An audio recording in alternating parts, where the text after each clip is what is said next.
Good morning, everybody. It is February 1st. I'm Jane Johnston with the Briar Hill Group at Remax Mouse, and welcome to the Victoria Real Estate Show with... Hey, everybody. It's Andrew Plank here with the Vibe Real Estate Group in Royal LePage. Welcome, and happy to have you here. So, where are you? My first time to Hawaii. So we arrived yesterday. We arrived the night before yesterday, really late last night, that night, and spent the day yesterday at the beach and wandering around shopping. We're staying at Waikiki and hoping to explore Oahu and this beautiful island. Having a good time. I'm looking at the color of your skin compared to mine. That's from like a day. I mean, I was pre-gaming. I went and did some tanning in Victoria, but no, yesterday I really got a lot of sun. I tried paddleboard surfing. How's that? Which it was fun. I took a course. I hired an instructor and I went out because I have paddleboards at home, and I thought, it shouldn't be too hard. And once I got a couple of good rides on some waves. There was really big waves, like they were 7 or 8 feet tall. Like they were massive waves. I've never done anything like it. And the instructor was saying that there was some weird weather pattern in there, and normally this beach didn't have such big waves. Anyway, I finally caught a couple of waves, and it was really, really fun. I did not stand up. I was on my knees, full disclosure, but it was really a neat experience when she catch the wave that you just the power that's behind you that's just pushing you forward, and it's very stable. But I kept forgetting to look forward when you stand up instead of down, and when you stand up and you look down, you go right into the water. So there was one point where I spent a lot of time with waves crashing on me and not being able to get out of that little Maytag washing machine. But anyway, good times, and I'm here to talk about it. That's funny. You literally go where you visualize, right? So it's just like if you're visualizing, if you're looking down, you're going to go down. I think I finally got it towards the end of the lesson, and that's great. I mean, at least we got that. I might rent another paddleboard. Might just rent and go out. The waves were a lot smaller in the afternoon today, so I was just on the beach. But I was watching the action from the beach, and I was like, "Oh, that's totally doable." So I haven't been there. Last question: does the air smell nice there?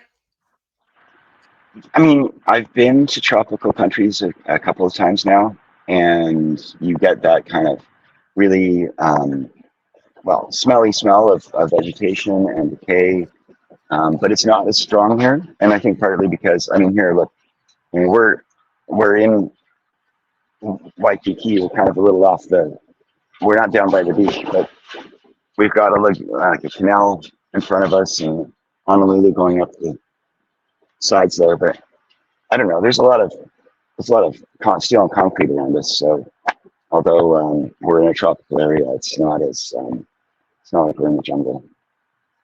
What's that Joni Mitchell song about a parking lot in Hawaii? Pay Paradise? No.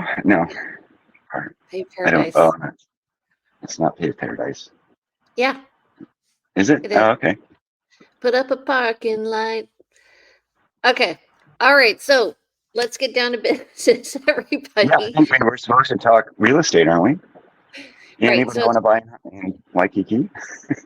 It's February 1st, you guys. And we're going to be doing not our monthly update because they're actually not out yet. We're just going to sort of close out January and talk about electrical vehicles today because it is an issue.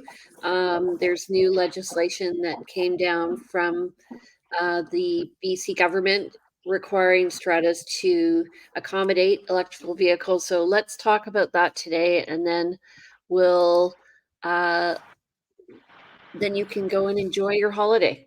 Alrighty? Sounds good. Excellent. Poor Andrew. I just subject him to these things. No, I'm glad to be here. It's 7:35 here right now in the morning, so we're 2 hours ahead. Awesome. Behind? I don't know. All right. So, first of all, if you do like anything on this podcast and you know anybody who might be interested, please forward it to them. And we are on YouTube if you want to follow us there under mine, Jane Johnston. And what's your YouTube page, Andrew Plank? Andrew Plank Realtor. Yeah. Yeah. And If then you don't Google forget. my name or our names, you'll find us. Okay. And don't forget to comment, you guys. And we do love to hear what you have to say. So we would love to cover topics of interest to you. All right. So take it away, Andrew. Oh boy, hold on a minute. So today is February 1st, as Jane mentioned, and so as of the 1st, in the last week, we've had 230 new properties go live on the MLS. 128 properties went pending in the last week. 70 price decreases, 4 price increases, 2 back on market, 154 transacted with the lawyers, 97 expired. Big number, but to be expected as we get into that transition between 2 months. See that all the time. 2 properties were withdrawn. Compared to the week before, we had 183 properties went listed live. So, you know, definitely more and more each week we're seeing coming live. 129 properties went pending, pretty much the same numbers as this last week. So the pendings haven't gone up. In fact, they went down by 1 week over week. 43 property decreases and 3 increases, 0 backs on market, 61 transacted, 37 expireds, and 10 withdrawals. I'm noticing my buyer activity is way up, and was involved in multiple offer again last week with on behalf of a buyer. We lost out. But it was a property that had been on market for 90 days and had, you know, not even had any offers yet. We ended up viewing it, writing an offer, and then unfortunately somebody who saw it in the afternoon also brought an offer and competed, and they took it. But, you know, it's interesting to see properties that have been around a while are now getting activity and even multiple offer activity. You know, I talk to my clients about writing offers in November, December, because it really is a good time to get a house without, or get a property without competition. And because some people don't feel the urgency, they don't write the offer. They wait till the spring when they're ready. And it has to do with mindset. And now with the interest rate announcement that things are going to be steady, at least for the next month. People are more optimistic. There's more listings coming on, but our list to sale ratio went from 70% to 56%. However, we're looking in real time here. It does. There's going to be more choice, but you're also going to have more competition. So if you find the house you like at the end of the year, from I would say November to early January, then just write the offer. I think that, you know, and Jane, you're right. I think also, though, people in that time frame during that, hey, Jane's right. During that time frame where people are, there's a bit of an unknown, like what's going to come in the spring. Are prices going to go down? Are they going to go up? So although there's also there's less urgency at that time because there's less competition, there's also less confidence and security in what's going to happen. And once that that bolsters for buyers in the spring when they start to see other competition, that is standard psychology. You know, a lot of sales online will say, you know, act now, 5 people bought in the last, 10 minutes. And you're like, oh, people are buying. I should start buying now too. And so spring is really good for that, for unfortunately making people have that sense of urgency, whereas the fall just doesn't bring it. And people don't want to buy when they feel like other people aren't buying. It's just the way it is. So it is better if the market's going to go up in the spring to buy in the fall, obviously, and you get more selection. The other nuance here is, yes, there's more buyers and there's more listings right now, but that just means there's more focus on the really good listings that come up, and the listings that are overpriced are not necessarily going to sell faster because there's more buyers out there. It's just that the focus is more and more on the good properties. There's going to be more energy focused on on still a small amount of properties. It just happens to be more buyers focusing on them. Right. So the long and the short is, if you want a deal, by at the end of the year, you're going to have less competition. If you wait till the spring for more choice, you are going to be competing. Just expect that you may have to pay more than asking price. Mhm. Okay. Alrighty. So let's go to the next stat here. Month to date, I had to go to the board to ask for this. So Oh, by the end of the month, we had 286 sales in January 2024. That's compared to 278 for January 2023. So we are pretty much equal year over year. New listings were at 840 for January 2024, and that's compared to 805 last year. And our total listings is still low at 2,114. That's compared to 1,739 last year. So we're doing well. We're doing well. okay. Now, I don't expect you to view this. I will read it off. Electric vehicles, they're becoming more and more a part of our community. And so there is a rebate available through the BC government. If your income is less than 80,000, you can have a rebate of up to 4,000 for, I don't know what a BEV and long range vehicle is. A PHEV, and I forget what it stands for, but it's a hybrid electric vehicle. Right. Okay. And then if it has less than 85 kilometers, you get a 2,000 rebate, $2,000. If your income is between 80,000 and 90, you can get a $2,000 rebate for an EV, and with short range, just $1,000. And if your income is up to 100,000 and greater than 90, you can get a rebate of $1,000. And you have to apply for these rebates, and then you can go and buy the car. So, Or do you buy the car? You have to apply first and then buy the car? You can't buy the car and then apply retroactively. Interesting. correct. Yeah, Okay. I'm going to put the link in here so people can see it. Now there's also there was no PST, was there not, on electric vehicles under a certain price point, or was it GST? When you're buying Um, a electric vehicle, I remember this because I bought mine used and mine was above the threshold, but you can actually not pay. At least there was a time you also were not paying one of the taxes for an electric vehicle. Anyway, we're going to go through what we have here, and I think just know that there are other incentives as well, and they come and go all the time. right. I'm just seeing here there's up to $5,000 at a point of sale to Canadian individuals and businesses for purchase or lease of light duty ZEVs. Most personal vehicles like cars, SUVs, and light pickup trucks fall into the light duty vehicle category. So they're also promoting this for trucks. That's just out on January 17th. So, alrighty. Now you do have to be earning less than $100,000, and I don't know if that's per person or for a couple. You do need the pre-approval, and you're only allowed the rebate once in your life. And then, if it's Sorry, it's not probably buying a home, so usually you've got one person named as owner on these things, so it would probably be your own income based on this. I'm thinking. I'm Yeah. not. I'm just not assuming. Right. It's not household. Who knows? Yeah.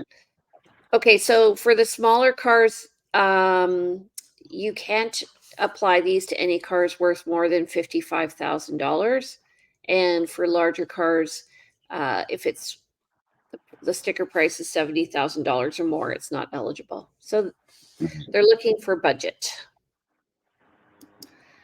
All right. So this is interesting to me. That's So nice. Yeah. the provincial government is wanting to actually force Stratas to incorporate EVs into Stratas. It is an issue. I know a friend of mine that we both know purchased an EV car, and so he had a long plug that went to a common area, extension cord that went to a common area plug, and he plugged in his car every night. And, that's really awkward. Plus, you're using common property. So, what they've done now is they are outlining a process so that if a Strata owner requests to install one, they have to actually give them a timeline and a proposal with how it's going to be installed. And they can't say no. And they can actually grant an owner on common property up to 5 years exclusive use of that property stall, which that makes sense to me. Strange and interesting. I mean, I just wonder how that works when you've got 3 or 5 owners also requesting charging, or and there's only one plug-in, or the power in the Strata does not. The power has already been maxed out by the Strata. There's not extra power to bring in. I mean, this is like what we see with older Stratas with limited plumbing, and people are wanting to put in washer and dryer into their own units when it's not designed for it. Right. So they're going to have to come up with a plan. And I know I have a client who purchased a townhome in Sydney, and when they were advertising these townhomes originally for sale, they were saying that everybody could have EV, but they realized that actually just like in plumbing, the amount of power coming into the Strata wasn't enough to accommodate everybody to have EV parking. So they were going to have to come up with some sort of way of managing it. And there is a requirement now, speaking of which, that they have to do an electrical planning report for the Strata if you have 6 or more units. Okay. So they are going to look at the current electrical capacity. Right. So it's not clear yet. I mean, so it sounds like the provincial government, and sorry, folks, I haven't read through this in detail. I was distracted. I'm being traveling, but this is all stuff that you should look into yourself. Don't go buy a Strata assuming for sure you're going to get an EV parking just because there's some new rules here. There could be a long timeline. There could be infrastructure challenges, and maybe this gets challenged in some way. But provincial government's been pretty good lately at putting things through that sounds like a good idea, and then we need to maybe get a little deeper into the details before we know for sure the true impact and how it actually benefits us. Yeah, I mean, it's kind of like a depreciation report for electricity, and apparently it's a one-time report. I'm assuming that it'll be incorporated into the depreciation report anyway. Right. Yeah. That makes sense. It's not something you're changing every, the electrical system and the electricity coming into the building isn't changing every 5 years even. It's pretty a stable setup. You have how many ever amps of coming in and distributed in such and such a way. Right. And how right now what happens is when you purchase into a new building, depending on which municipality, Saanich requires EV parking for all new parking spots. Langford and I believe Colwood require a percentage of EV parking for parking spots. And then if you want an upgrade, you have to pay for it. So I've been quoted for my clients anywhere between $5,000 and $10,000 to put in EV, or just have the plug going to the parking stall. And then different stratas. So for instance, there's a building downtown where what they've done is they've brought in a common property hookup, and everybody who has an EV pays a fee, $25, and then they can go and charge whenever they want. Right. And that would work well when there's maybe 2, 3, maybe up to 4, possibly 5 people in the Strata charging their cars. They'll have their own parking spot, and then when they need to charge, they'll put it there. But you're going to be playing, you're going to be trying to share that space, and there's going to be times where you're going to need a charge and it's going to be taken up, and maybe somebody parks there a little too long. It's there leaves room for some um, for some for some unhappiness. Right. The other thing, So yeah, go So ahead. just looking at the cost of EV, I mean, I have an EV and I've been using it more and more for work. It is supposed to be for work, so we're doing it 100%. We charge 100% at home, and over the last 31 days, and it's been very cold, right? -15. So I've spent $50 on electrical, and the estimated gas savings, they say, would have been $214. So that you Which I can think, get all these stats. yeah. Hmm? And when I see that, I think that's conservative. Remembering when I had my Hyundai and how much I would spend on gas per month versus versus what I'm paying. When I see those estimates of how much you're saving, I think, um, and knowing Jane how much you drive um, as well, I feel like those estimates are a little light. But I do too, I mean, actually. I have a friend who he drove his car. So he had a truck that he was driving up to Duncan from Oak Bay, and then so what he did was he filled his truck up, drove back and forth, and filled it up again to see how much it actually cost, and then yeah, he compared that over a month to his EV, and he was just saving hundreds of thousands of dollars. But I think hundreds over the and year, thousands, not hundreds of thousands. thousands of dollars. I think over the course of a year, though, what I'm seeing is people are going to be downloading. Like I see solar panels going on roofs everywhere. That's what's going to Yeah. happen. Yeah, once we redo our roof, we're considering the same.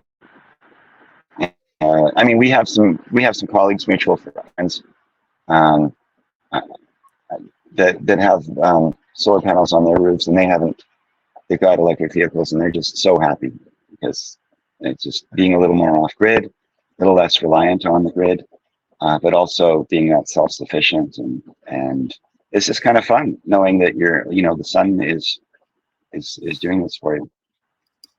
So Yeah, and it's relatively painless. The only thing is where I live is we have a lot of trees in the area, so as you can see behind me, so we get a lot of shade.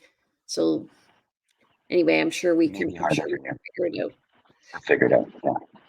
Okay. Okay. Great. Do you have anything coming up? Um, we've got what have I got coming up? I've had a number of conversations with people who may be bringing something to market, but there's nothing confirmed. So I may have a condo coming in the Cedar Hill area off Shelburne. I could have a home coming in the sort of the Swan, not quite Swan Lake, the Upper Quadra area, single family home. Um, I'm blanking, but I know I've had multiple conversations over the last while with people who are getting ready to go. There's possibly a really beautiful waterfront coming up in Esquimalt. Um, it all depends on people's timelines. They're not necessarily ready to go this instant. There's still conversations being happening. But I certainly am, like I said, working with loads of buyers. I've left my business partner, Josh, everything in his capable hands. We've had a number of properties either offered on or going under contract very recently. He's juggling all kinds of things while I'm away. It's good for him. And yeah, how about you, Jane? I have a listing coming up tomorrow, 7 Stillwater. It's at the corner of Helmkin and where the roundabout is, close to the highway. It's very like you could walk to the hospital. It's going to be priced at $989. It's on 0.22 of an acre, and so it's quite large. And it is a corner lot, and so 5 bedrooms, 2 bathrooms, and 989. So we're going to do an open house on Saturday. I'll be there if anyone wants to come and meet me, 2 to 4. And then I have a condo coming up on Jacqueline. That's coming up next week, and that will be $474,900. So we're pricing these to sell, and then I have a new listing coming up on Friday, which is 3 bedrooms, 2 bathrooms. I just did a little video about it yesterday. It's in Port Renfrew. It allows Airbnbs. It's super cute, totally turnkey. You just come in and take over the Airbnb. The owner will guide you through the process, and they have a website set up, and that one is $825, which is $50,000 less than the nearest closest one for. Nice. And we should confirm that that area is not affected by the Airbnb rules. Is that correct? Like for the That is population? correct. Yeah. Yeah. Okay. Yeah, and it's Good. a whole So that's community, so they're not going to, not in the short term anyway. It just makes sense. And it's so funny how seasonal Port Renfrew is. Yesterday I was driving through and everything was closed opening today. So I didn't bring a lunch with me. I was expecting to go to a local bar right near one of the piers, and it was closed. I was like, oh my God. I was driving around, everything was closed. So folks, if you live in the Victoria area and you've never been to Port Renfrew, I highly recommend it. Botanical Beach is just beautiful, and it's the closest you can get to. It's the shortest drive you can get to true West Coast experience. Otherwise, you're going around to Tofino and Ucluelet and so forth. And Port Renfrew is just beautiful, and it's a quaint, tiny, small little space, but there's beautiful camping. It's launching point to the West Coast Trail. Um, yep. it's it's a great space. And when But I was make sure it's looking at open. it, on the map, it's kind of like the last place that's kind of covered by the Olympic Mountains to the west. So it's not totally open to the Pacific Ocean. It's not like Tofino. It's just a little bit protected, and it's a bay.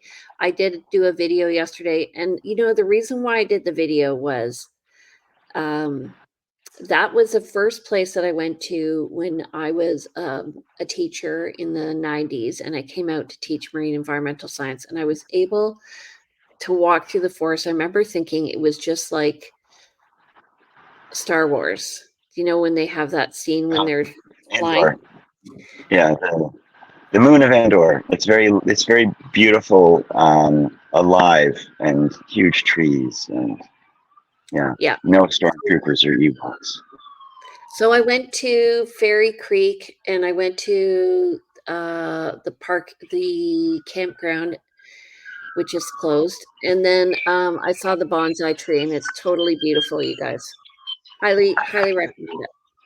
This is the tree in Lizard Lake that is very famous. It's on all kinds of calendars, and photographers are always taking pictures of this little tiny tree that grows in the middle of the lake on a bit of a log, and it's just been growing there for years. It's never grown bigger.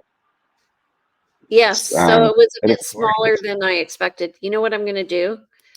I'm Mm. going to show you. Oh, you Hold gotta on. find the picture of the tree, and you see that it's funny because you see it like that picture is famous. It's worldwide. I'll sometimes see it just come up randomly, but yeah, so good camping, beautiful beaches. Botanical Beach is not in the bay, so it's got all these beautiful tidal pools, and do have to watch for waves and tide, but a gorgeous, beautiful place to go beach combing and looking at tide pools, and very interesting structures. There's as I said, the camping, and it's part of the Circle Tour. So if you are wanting to do camping or do a good drive, you are driving over some logging roads, but you can go from Victoria up past Duke through Port Renfrew, and then you can connect up through the logging roads back up to Cowichan Lake and Lake Cowichan in the city, and then through to Duncan and back home. And it's you want to do that, maybe you can do it in a day, but it's better to do it as sort of as part of a camping adventure. Or we took the RV one time. I highly recommend that route. It's super fun, but do be aware it is a logging road in the back there. So I don't know if I'm able to share this with you, and we are getting off topic, but it is. Oh, here we go. Can you see that? That's the view as I was driving. And Oh, right then on. that's going over the bridge towards Fairy Creek. And then, hold on. I'm going to show you the little bonsai tree. Can you, oh, you can see it. Okay. So just so stunning. I'm seeing a roadway right now. Yeah, that's on the way. I'm just Okay. looking. Here we go. I did not. Oh, there's the boat. There's the bonsai tree. Yeah. And it's only probably about 3 feet tall. Yeah. Which surprised me. So Anyway, looks like you had a good time. there we go. It's a beautiful space, folks, and you get, true West Coast. Anyway, that's a bit of a distraction from real estate, but that was good. This is what we love about being around here. It's not just the city of Victoria; it's being able to go out of the city and find fun adventures. Yeah, I and I'm haven't going seen a up bonsai again. tree here yet. I'm going up again on Sunday. If anybody wants to come with me, I'm going to be leaving around 11. So let me know. All right. Have a great week. Have a good holiday. You deserve it. And looking forward to seeing your pictures.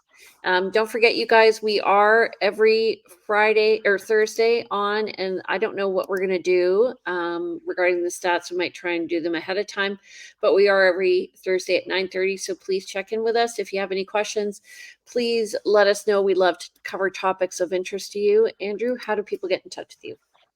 Yeah, reach out. I'm at 250-360-6106. Email is info@andrewplank.com. Website is andrewplank.com. And Instagram is plankandrew. Awesome. That's it. If you want to reach me, I'm Jane Johnston. My number is 250-744-0775. My email is briarhillgroup@gmail.com. Please visit us on our website at briarhillgroup.com. And if you want to watch these shows and more, or Andrew's travels, go to victoriarealestateshow.com and follow me on Instagram at briarhillgroup or realtyteacher_Remax Victoria. See you later. Have See you an later. awesome holiday. Thanks for joining us. Bye. Okay. Bye, Jane. Bye.